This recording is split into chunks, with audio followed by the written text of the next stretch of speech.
விசித்ரா. லோகேஷ் கனகராஜ் எங்கே அறிமுகமானார் உங்களுக்கு?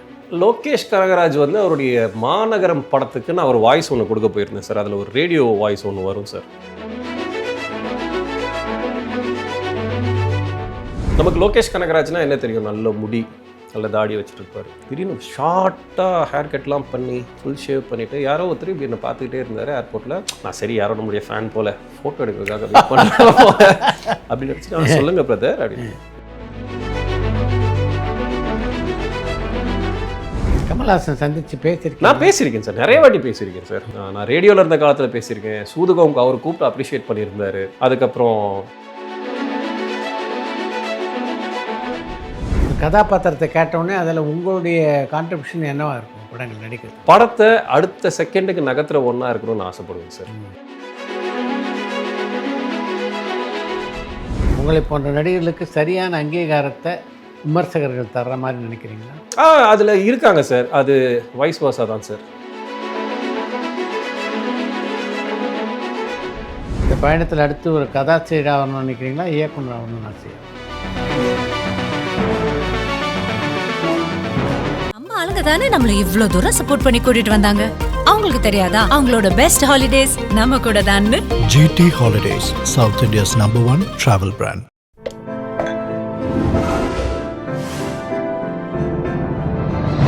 சாய் விசித்ரா.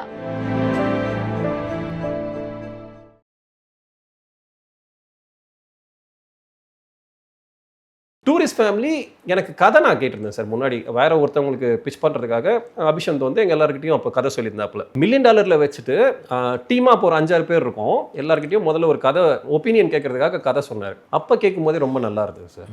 நான் நடிக்க போகிறேன்னு அதில் எனக்கு தெரியாது. ஏன்னா எனக்கு வச்சு பார்க்கும் போதே கண்டிப்பாக இந்த 2 பசங்களுக்கு அப்பா ரோல் நமக்கு கிடையாது. வேறு அந்த லவ்வர் பாய் ரோலும் நமக்கு தரமாட்டானுங்க. வேறு போலீஸ் தான் இருக்குது. போலீஸ்லேயும் நம்மளை பொருத்தி பார்க்க மாட்டானுங்க. ஏன்னா போலீஸ்னால் அந்த உடம்பும் நமக்கு இல்லை. இப்படி தான் இருந்தது. அதுக்கப்புறம் என்கிட்ட சொன்னாங்க, இல்லை இந்த போலீஸ் ரோல் தான் நீங்கள் பண்ணுறீங்க அப்படின்னு. நான் கேட்டேன், எப்படி? இல்லை எல்லா போலீஸுமாவா ஃபிட்டாக இருக்கிறாங்க.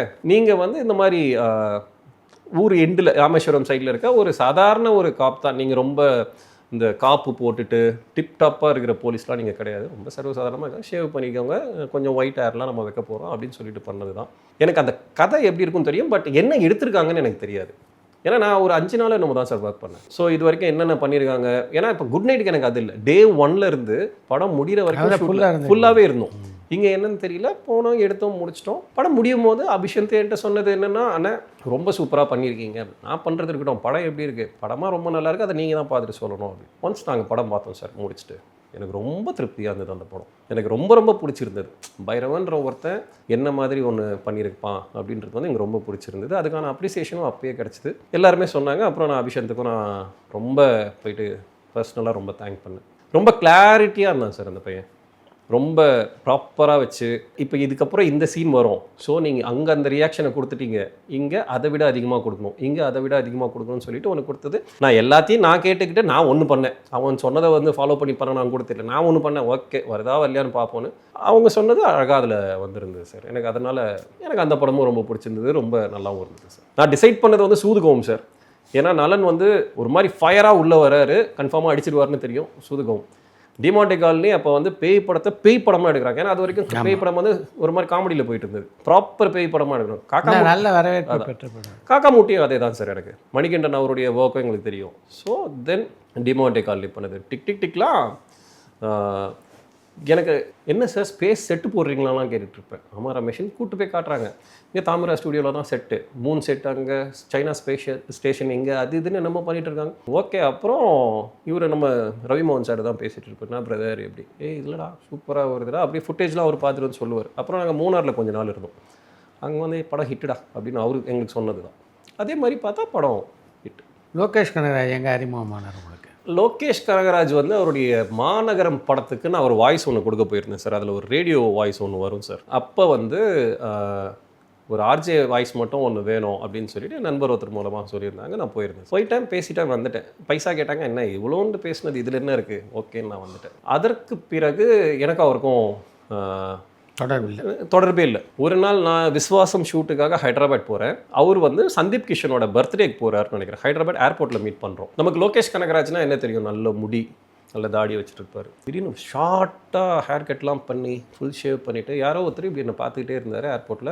நான் சரி யாரோ நம்மளுடைய ஃபேன் போல் ஃபோட்டோ எடுக்கிறதுக்காக வெயிட் பண்ணுறேன் அப்படின்னு நினச்சிட்டு சொல்லுங்கள் பிரதர் அப்படின்னு. உங்களுக்கு என்ன தெரியலையா அப்படின்னு தெரியல. லோகேஷ் பிரதர். நான் ஐயோ பிரதர் எப்படி இருக்கீங்க, நல்லா இருக்கீங்களா? இல்லை வெயிலாக இருக்குது அதனால தான் ஹேர் கட்லாம் பண்ணேன் அப்படின்னு சொல்லிட்டு அப்போ ஏர்போர்ட்டில் பேசிகிட்டு இருந்தோம் சார். பேசிவிட்டு அப்புறம் அவர் ஃப்ளைட்டும் டிலே, என் ஃப்ளைட்டும் டிலே, கொஞ்ச நேரம் நல்லா டைம் ஸ்பெண்ட் பண்ணிவிட்டு சாப்பிட்லாம். அப்புறம் அவர் கிளம்பிட்டார், நானும் கிளம்பிட்டேன், போயாச்சு சார். தென் ஒரு நாள் இந்த மாதிரி மாஸ்டர் ஆரம்பிக்கிறாங்கன்னு வந்து விஜய் சார் வச்சு போகிறாங்கன்னு நான் வந்து அவர்கிட்ட கேட்டிருந்தேன், எனக்கு ஏதாவது ரோல் இருந்தால் சொல்லுங்கள் அப்படின்னு. அப்போ அவர் சொன்னார், பெருசாக இருக்காது ஓகேவா அப்படின்னாரு. இல்லை பெருசாக இருக்காதுன்னா க்ரௌடா அப்படின்னு. க்ரௌடுன்னு சொல்ல முடியாது, இப்போ இங்கேயும் இல்லை. ஏன்னா எங்களுக்கு தெரியும் விஜய் சார் படத்தில் யார் மேலே ஃபோக்கஸ் இருக்க போகுது, ரஜினி சார் படத்தில் யார் மேலே ஃபோக்கஸ் இருக்க போகுது. அதனால் ஓகே அது ஒன்றும் ப்ராப்ளம் இல்லைன்னு அது பண்ணோம்.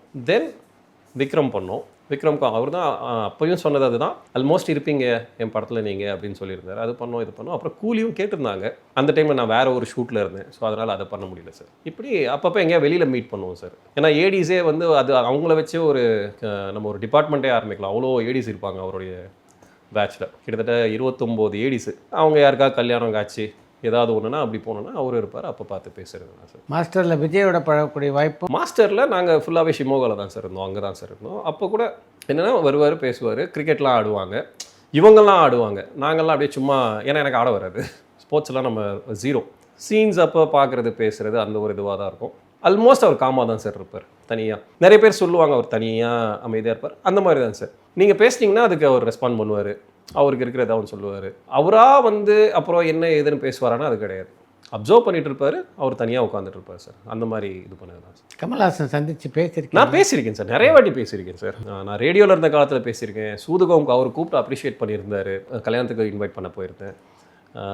அதுக்கப்புறம் விக்ரம்க்குலாம் கூட நாங்கள் அப்பப்போ அவங்க ஆஃபீஸில் பார்த்துருக்கோம், வெளியில் பார்த்துருக்கோம். நாங்கள் ஷூட் அப்போ அவர் காரைக்குடியிலலாம் இருந்தப்போ கூட ஒரு நாள் 2 நாள் வந்துட்டு போனார். ஸோ அப்போல்லாம் நாங்கள் அவர்கிட்ட பேசியிருக்கோம் சார், அந்த மாதிரிலாம் பார்த்துருக்கோம் சார். எனக்கு சூதுகோவம் பார்த்துட்டு நல்லா பண்ணியிருந்தீங்க அப்படின்ற ஒரு வார்த்தை எனக்கு சொல்லியிருந்தேன் சார். மற்றபடி என்ன பண்ணுறீங்க, எது நடக்குது அப்படின்ற ஒரு கேள்வி தான் சார். ரொம்ப பெரிய கலந்துரையாடலாம் எனக்கு கிடையாது சார். ஒரு கதாபாத்திரத்தை கேட்டவுடனே அதில் உங்களுடைய கான்ட்ரிபியூஷன் என்னவாக இருக்கும்? படத்தை அடுத்த செகண்டுக்கு நகர்த்துற ஒன்றா இருக்கணும்னு ஆசைப்படுவேன் சார். தேங்கி நின்றுட்டு சும்மா எக்ஸ்ட்ராவாக இடத்த அடைச்சிக்கிட்டு ஏதோ ஒரு காமெடி பண்ணுறேன் அப்படின்ற ஒன்று இதை பண்ணாமல் அந்த கேரக்டர் அந்த படத்தை கொஞ்சமாவது நகர்த்தணும்னு நான் கொஞ்சம் பார்ப்பேன் சார். அது கிடச்சிதுன்னா பண்ணுறதுக்கு நான் என்றைக்குமே நான் டைம் டியூரேஷனை பார்க்க மாட்டேன் சார். எத்தனை டேஸ் நம்ம ஒர்க் பண்ணுறோம், என்ன டைம் நம்ம எவ்வளோ ட்ராவல் வர போகிறோம் அப்படின்றத பார்க்க மாட்டேன் சார்.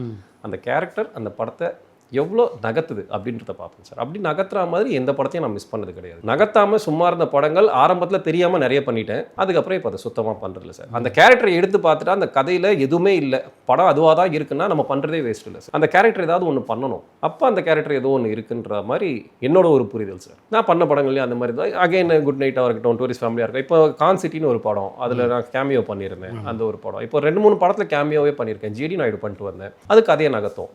அது கழிச்சு டெக்சாஸ் டைகர்னு ஒன்று இருக்கும், இப்போ அந்த படம் ரிலீஸ் ஆக போகுது. அந்த படத்துலையும் ஒரு சின்ன கேமியோ தான் பண்ணேன், பட் அதுவும் ரொம்ப இம்பார்ட்டண்டான ஒரு கேமியோவாக இருக்கும். இந்த கேரக்டரால் இந்த படத்தில் ஒரு சேஞ்ச் இருக்குது அப்படின்ற விஷயங்கள் நான் பார்ப்பேன் சார். அந்த மாதிரி நான் பண்ண படங்களில் நிறைய இருக்குது. காதலும் கடந்து போகும்போது நான் அதை பண்ணியிருப்பேன் சார். நலனோட படத்தில் நலன் என்ன படம் பண்ண வேணான்னார். என்ன நான் கேட்டேன், நம்ம படத்தில் நான் இல்லாமல் எப்படி அப்படின்னு கொடுத்தாரு. ஒரு கேப் டிரைவர் ரோல் ஒன்று பண்ணியிருப்பேன். அந்த கேப் டிரைவர் வந்து அந்த பொண்ணை கூட்டிகிட்டு போயிட்டு இன்டர்வியூவில் கூட்டிகிட்டு போய் விடணும். அந்த போகிற டைமில் அவன் பெனாத்திக்கிட்டே இருப்பான், இந்த முதலாளிகள் இருக்காங்களே ரொம்ப மோசமானவனுங்க, அப்படி பண்ணுறாங்க இப்படி பண்ணுறாங்க, போயிட்டு அவங்களை கூட்டிகிட்டு போய் விடணும். எனக்கு இதை அவர் வேணான்னாரு, நான் பண்ணேன். பட் அதுக்கப்புறம் நான் கொஞ்சம் சுதாரிச்சுக்கிட்டேன். ஓகே, ரொம்ப அதிகமாக நம்மளை எதிர்பார்க்குறாங்க, ஸோ சின்னதாக பண்ணிட்டு போனோன்னா கஷ்டமாயிருன்ட்டு அதோட கொஞ்சம் கேமியோஸ்லாம் கொஞ்சம் நிறுத்திட்டேன். அதுக்கப்புறம் பண்ண கேமியோலாம் பார்த்தீங்கன்னா இப்போ ஓமை கடவுளில் பண்ணதே ஒரு நாள் எடுத்த ஷூட்டு தான் அது. எனக்கும் சரி, ஒரு விஜய் சேதுபதிக்கும் சரி. ஆனால் படத்தில் அது என்றைக்குமே பார்க்கும்போது அது ஒரு நாள் எடுத்த மாதிரியே தெரியாது, அதிகமான ஒரு இதில் எடுத்தது. இப்போ நான் பண்ண கான்சிட்டியும் அந்த மாதிரி தான், ஒரே நாளில் ஒரு ஹாஃப் அ டேயில் பண்ணது தான் சார். ஸோ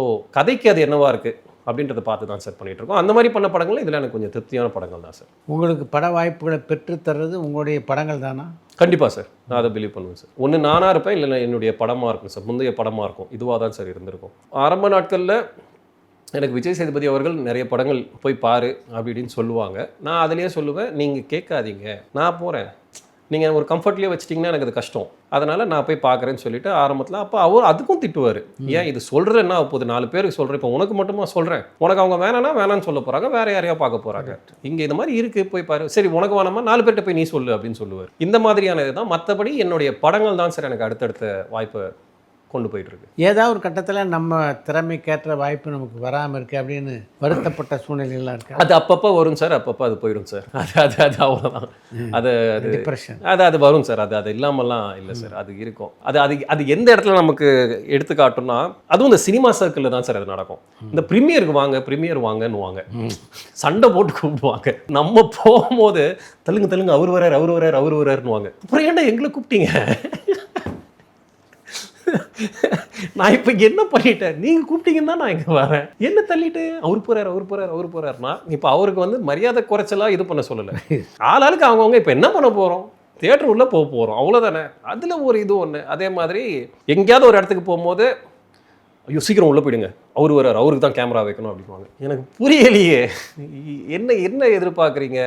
இப்போ அவங்க வரும்போது சுற்றி ஒரு 10 பேர் ஒரு கையை கோத்துட்டு உள்ளே போனால் மாசுன்ற ஒரு நினப்பு இருக்குன்னா எனக்கு அது வேண்டாம். அப்படின்னு என்கிட்ட நிறைய பேர் வந்தாங்கன்னா என்னை யாரும் கடிச்சு தின்ற போகிறதில்ல, நான் பாட்டு உள்ளே போயிடுவேன், நீங்கள் போங்க தான் சொல்ல போகிறோம். இந்த மாதிரி இடங்களில் மட்டும் நம்ம இன்னும் ஒரு வேளை அப்படி பண்ணியிருக்கணுமோ, இன்னும் ஒரு வேளை இந்த இது பண்ணியிருக்கணுமோ அப்படின்னு எனக்கு ஒன்று தோணும். அதுக்கப்புறம் என்ன நானே சமாதானப்படுத்திப்பேன் சார். கதாநாயகன் நடிக்கணுன்ற நான் பண்ணியிருக்கேன் சார். ஆரஞ்சு மிட்டாய் பண்ணியிருக்கேன், அதுக்கப்புறம் வானவன் ஒன்று பண்ணேன், யானை முகத்தான்னு ஒன்று பண்ணேன். ஆரஞ்சு மிட்டாய் அது டோட்டலாக எடுத்த ஆடியன்ஸே வேறு. அது நானும் ஒரு விஜய் சேதுபதியும் சேர்ந்து பண்ண படம். அதுக்கப்புறம் யானை முகத்தான்னு ஒரு படம், நானும் யோகி பாபுவும் ஒன்று பண்ணோம். அந்த படம் தியேட்டரில் இருந்தப்போ பெருசாக அது வரவேற்பு பெறலை. அதுக்கப்புறம் ஓடிடியில் வந்ததுக்கப்புறம் இந்த ஜெம்மை நாங்கள் எப்படி மிஸ் பண்ணிட்டோன்னு, வாங்க எப்போ பாரு உங்களுக்கு இதே வேலை தான், கூவி சொல்கிறோம் பாருங்கன்னு. அப்புறம் அதுக்கப்புறம் அது பழகிருச்சு, விட்டாச்சு. ஒரு 2-3 படம் இருக்குது சார். அது ரிலீஸ் ஆகும்போது அதுவே எனக்கு தெரிஞ்சு அந்த படங்களே கொஞ்சம் எடுத்து 2-3 வருஷம் ஆகிடுச்சு. அது வரும்போது என்ன ஆக போகுதுன்னு தெரியல. ஒரு 2 படம் இப்போ ஆரம்பிக்க போகிறோம் சார், ஆகஸ்ட்லேருந்து போகும் சார். அதனால் இதுதான் பண்ணணும், நாயகனாக தான் பண்ணணும், இதுவாக தான் பண்ணணும். எனக்கு ஒரு ரோல் பண்ணணும், ஒரு ஆர்டிஸ்டிக்காக ஒரு நல்ல ஒரு எந்த ரோல் கொடுத்தாலும் பண்ணுவாங்க அப்படின்றதுல. அண்ட் ப்ளஸ் இப்போ நான் பார்க்குற நிறைய நடிகர்களும் அதை ஃபாலோ பண்ணுறாங்களான்னு எனக்கு தெரியல சார். ஹீரோவாக மட்டும்தான் நடிப்பேன்னு நான் இப்போ நிறைய பேரை பார்க்கறதில்ல சார். எல்லாமுமே பண்ணுறாங்க. ஹீரோவாகவும் நடிக்கிறாங்க, காமெடியனாகவும் நடிக்கிறாங்க, கேரக்டர் ரோலாகவும் நடிக்கிறாங்க, வில்லனாகவும் நடிக்கிறாங்க. இது எனக்கு ரொம்ப பிடிச்சிருக்கு. இப்படி பண்ணுறது, ஒரு படத்துக்கு ஹீரோ, அடுத்த படத்துக்கு அவன் வந்து காமெடியன் அக்செப்ட் பண்ணுறாங்களே, நல்லா இருக்கே சார். அப்படி பண்ணுறது எனக்கு பிடிச்சிருக்கு சார். ஒரு படத்தை ஒத்துக்கிறதுக்கு உங்களுக்கு என்ன க்ரைட்டீரியா? கதை படம் கன்ஃபார்மாக வெளியே டைமுக்கு வந்துடும் அப்படின்ற ஒரு விஷயம் தான் சார். பணம் இருக்குது சார், ஆனால் அதுலேயும் பெரிய ஸ்டிஃபாக நிற்கிறது கிடையாது சார். ஏன்னா எப்படி நீங்கள் கொடுப்பது கிடையாதுன்னு எனக்கு தெரியும். சரி நல்ல கதையை எதுக்கு விடுவானே அப்படின்ற ஒரு விஷயம் இருக்கு. இன்னும் அந்த நிலைமை இருக்கா? இருக்கு சார், அதெல்லாம் இருக்குது சார். அதை ரொம்ப இந்த சோகமாக எடுத்துக்கிட்டுலாம் போயிட்டு இருக்க முடியாது சார். இதை போட்டு ஃபீல் பண்ணி இதுக்கு நம்ம வயலின் வாசிக்கிற கேப்பில் அந்த ப்ராஜெக்டே போய் முடிச்சுட்டு வந்துடலாம் டக்குன்னு. அடுத்த ப்ராஜெக்டை பார்க்க போகலாம். முதல்ல ஃபிக்ஸ் ஆகிடுது, இவங்க கொடுக்க மாட்டாங்க தெரியும் சார், தெரியும். ஆனால் இது நான் பார்க்குறது வந்து கதை எப்படி இருக்குன்றதை பார்ப்பேன் சார். இது எல்லாத்துக்குமே நான் வைக்கிறது கிடையாது. கதை ஓரளவுக்கு இருக்குன்னா அதான் சார் ரிவ்யூ, அது ரெவென்யூ, ரெண்டுத்தில் ஏதாவது ஒன்று தான் சார். ஒன்று இதில் ஒழுங்காக இருக்கணும், இல்லை இதில் ஒழுங்காக இருக்கணும். இது கதை ஒழுங்காக இருக்கிற பட்சத்தில் பைசா என்னன்னு பார்த்துக்கலாம் சார். எனக்கு வர வேண்டிய கேஷாகவே எனக்கு நிறைய இருக்குது சார். என் படங்களில் நான் மொத்தமாக இது பண்ணேன்னா நான் கண்டிப்பாக ஏதாவது இந்த ஊரை தாண்டி கூட ஏதாவது ஒரு லேண்டு கேட்டு வாங்கி போடலாம் சார். அந்தளவுக்கு எனக்கு வர வேண்டியது இருந்தது, வரல. அது தெரியுது எனக்கு, இதுக்கு மேலே அது வராது. அந்த நபர்களுக்கு நான் கண்ணெதிர்க்க பார்த்து ஃபோன் அடிப்பேன். அவ்வளோ நேரம் அங்கே கிளாப் பண்ணி சிரித்து பேசிகிட்டு இருப்பாங்க. ப்ரோ சொல்லுங்க ப்ரோ அப்படின்வாங்க. ஓ சோகமாக இருக்கு, நல்லா நடிப்பாங்க, சூப்பராக நடிப்பாங்க சார், ரொம்ப நல்லா நடிப்பாங்க. தெரியும் ஓகே இப்போ நீங்கள் சோகமாக இருக்கீங்க, உங்ககிட்ட அந்த பணம் இன்னும் எனக்கு நீங்கள் தர்றதுக்கு இல்லை, உங்ககிட்டயே நான் இதுக்கு மேலே கேட்டு இருக்கிறதையும் எதுக்கு நம்மளை போட்டு டென்ஷன் பண்ணிவிட்டு நான் அப்படியே எனக்கு வர வேண்டியது நிறைய விட்டேன் சார். நான் அப்படியே உங்களை போன்ற நடிகர்களுக்கு சரியான அங்கீகாரத்தை விமர்சகர்கள் தர்ற மாதிரி நினைக்கிறீங்களா? அதில் இருக்காங்க சார். அது வைஸ் வர்ஸா தான் சார். சில பேர் தராங்க, சில பேர் கண்டுக்கிறதே கிடையாது. அது சுத்தமாக, அதாவது என்னை பற்றிலாம் பேசிக்கிட்டு அப்படின்ற இதில் ஒன்று. சில பேர்லாம் என்னை பொறுத்த வரைக்கும் சார், விமர்சகர்கள் என்ன ரொம்ப நல்லாவே தான் சார் விமர்சனம் பண்ணியிருக்காங்க. எனக்கு பேடாக பெருசாக எனக்கு வந்தது இல்லை. சில படங்களை வந்து ரிவ்யூக்கே எடுத்துக்க மாட்டாங்க. அதில் எனக்கு என்னென்னா, நான் ஹீரோ இல்லை, அதனால் ஹீரோவுக்கு தான் இந்த வழி இருக்கணும் அப்படின்ற மாதிரி நான் வச்சுப்பேன். மற்றபடி நான் பண்ணுற ரோலுக்கு எனக்கான இதை கொடுத்துருவாங்க சார். இது நிறைய விமர்சகர்கள் கூட ஏன் படங்களுக்கு இல்லாத படங்களுக்குலாம் எனக்கும் அவங்களுக்குலாம் நிறைய வார் நடந்திருக்கு. உங்கள் விமர்சனம் தப்புன்ட்டு நான் வந்து நிறைய சண்டை போட்டிருக்கேன் அவங்க கூட. அவங்களுக்கும் எனக்குமே சண்டையாயிருக்கு. நான் நடிக்காத படத்துக்கு இந்த வார்த்தையை நீங்கள் ஏன் யூஸ் பண்ணியிருக்கீங்கன்னு அவங்களும் அவங்களோட பதிலை சொல்லுவாங்க. ஸோ உங்களுக்கு என்ன பிரச்சனை? ஐயோ அதெல்லாம் சொல்லாத, இது படம், படம் நல்லா இருக்கு நல்லா இல்லை, உனக்கு பிடிச்சிருக்கு பிடிக்கலன்னு பேசு. அதை விட்டுட்டு போய் பர்சனல் அட்டாக் பண்ணுறது, அது உள்ளே இந்த ஒரு வேலையை பண்ணுறது, இது வந்து தப்பு அப்படின்னு நான் சண்டை போட்டிருக்கேன். இப்போ எனக்கு அவங்க நல்ல நண்பர்களாகவும் இருக்காங்க.